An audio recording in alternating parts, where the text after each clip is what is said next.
2005年台北上海双城主论坛伫今日举办，外界就咧关注讲台北市长蒋万安敢有甲上海来反映小红书，也阁有中国军机、中国军舰搅了咱台湾的问题。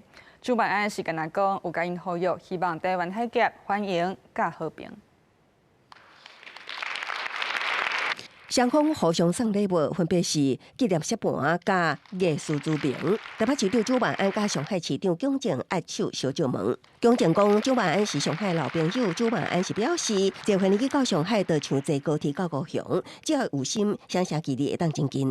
有请上海市与台北市的代表共同签署交流合作备忘录。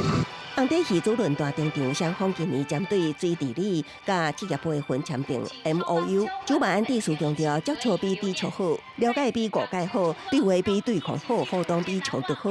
只要双城好，两岸都会好。致辞重点也包括民500年的五四运动，就喺民国甲民主，也呼应今年主题科技改变生活。我诚挚的期盼，也恳切的呼吁，在不久的将来。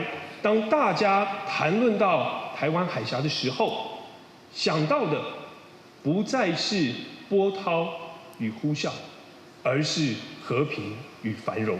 两岸同胞血脉相连，命运与共，常来常往，走近走亲，是两岸同胞的共同愿望。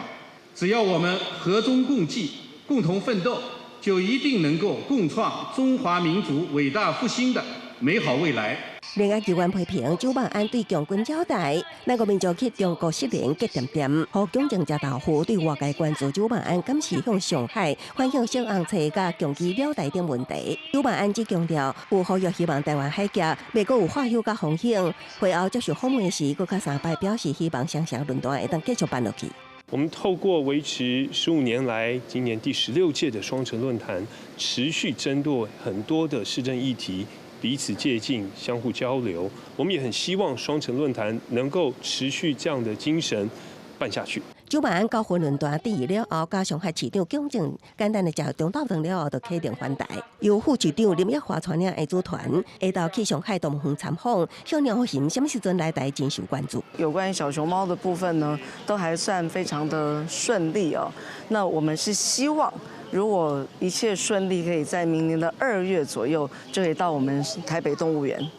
两岸关系紧绷之下，双城论坛可以说是现存唯一的官方交流平台，至今签署了近50项的 MOU， 是否能够达成具体成效，备受各界关注。以上是记者黄盼、陈柏玉在中国上海的采访报道。